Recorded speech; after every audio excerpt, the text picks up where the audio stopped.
కాసేపట్లో AP liquor scam కేసులో SIT విచారణకు వైసీపీ ఎంపీ మిథున్ రెడ్డి హాజరు కానున్నారు. గన్నవరం విమానాశ్రయం నుంచి నేరుగా సిట్ కార్యాలయానికి బయలుదేరారు.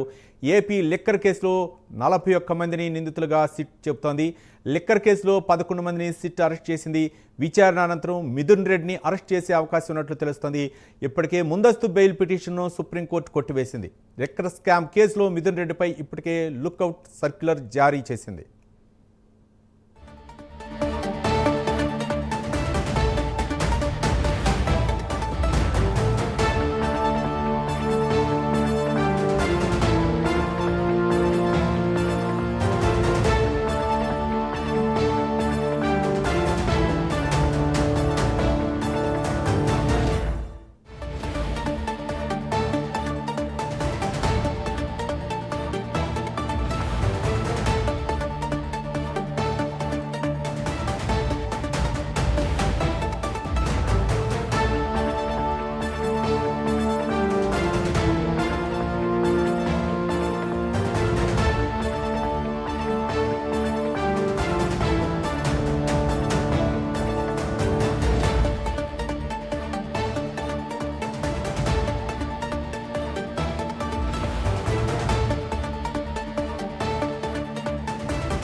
కాసేపట్లో ఏపీ లిక్కర్ స్కామ్ కేసులో సిట్ విచారణకు వైసీపీ ఎంపీ మిథున్ రెడ్డి హాజరు కానున్నారు. గన్నవరం విమానాశ్రయం నుంచి నేరుగా సిట్ కార్యాలయానికి బయలుదేరారు.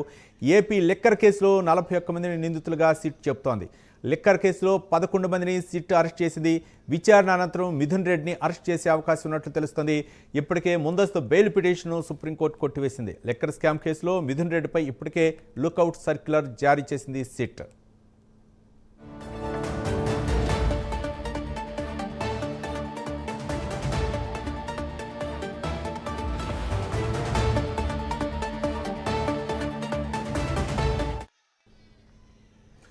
వైసీపీ ఎంపీ మిథున్ రెడ్డి ఈరోజు సిట్ విచారణకు హాజరు కానున్నారు. మరోపక్క సుప్రీంకోర్టు ముందస్తు బెయిల్ పిటిషన్ కొట్టివేసిన నేపథ్యంలో ఈరోజు సిట్ విచారణ తర్వాత అరెస్ట్ చేసే అవకాశాలు ఉన్నట్లు తెలుస్తుంది. దీనిపై మరింత సమాచారం మా కరెస్పాండెంట్ రాజ్ కుమార్ అందిస్తారు. రాజ్ కుమార్,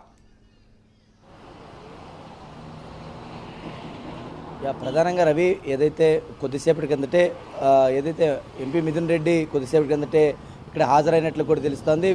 గన్నవరం విమానాశ్రయానికి చేరుకున్నారు. అక్కడి నుంచి రోడ్డు మార్గాన సిట్ కార్యాలయానికి వెళ్తా ఉన్నారు. మరి కాసేపట్లోనే సిట్ అధికారుల ముందుకు మిథున్ రెడ్డి హాజరు కాబోతున్నారు.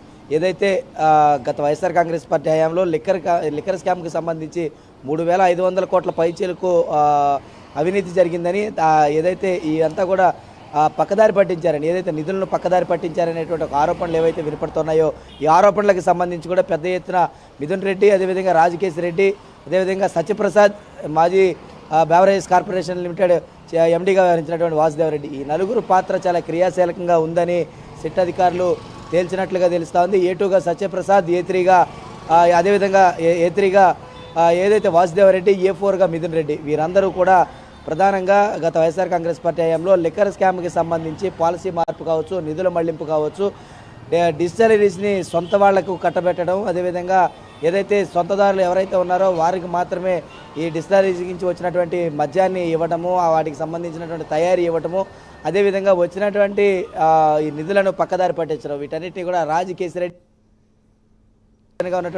రెడ్డి సహకారంతో వీరందరూ కలిసి ఈ కుట్రకు పాల్పడ్డారని ప్రధానంగా సిట్ అధికారులు తేల్చి చెప్పారు. ఇవాళ ఛార్జ్ షీట్ కూడా దాఖలు చేయబోతున్నారు. కాబట్టి మధ్యాహ్నం తర్వాత ఈ కేసుకి సంబంధించి కూడా ఛార్జ్ షీట్ అయితే దాఖలు చేయబోతా ఉన్నారు. మరి దాఖలు చేసినటువంటి తర్వాత నిజంగానే సిట్ అధికారుల ముందు మిథున్ రెడ్డి హాజరైతే ఏ విధంగా ఉండబోతా ఉంది? ఎందుకంటే ఇప్పటికే లిక్కర్ స్కామ్కి సంబంధించి 12 మందిని అదుపులోకి తీసుకున్నారు. 220 మంది పైచీలకు ఇప్పటికే ప్రశ్నించినటువంటి పరిస్థితి ఉంది. కాబట్టి చూడాలి మరి సిట్ అధికారులు ఈరోజు మిథున్ రెడ్డి హాజరైనటువంటి తర్వాత ఏ విధంగా సిట్ అధికారులు మిథున్ రెడ్డిని ప్రశ్నించబోతా ఉన్నారు, ఏ విధంగా ఈ కేసు సంబంధించి ఉందనేది కూడా వేచి చూడాల్సిన అంశం ఉంది. Ravi, right, thank you Raj Kumar.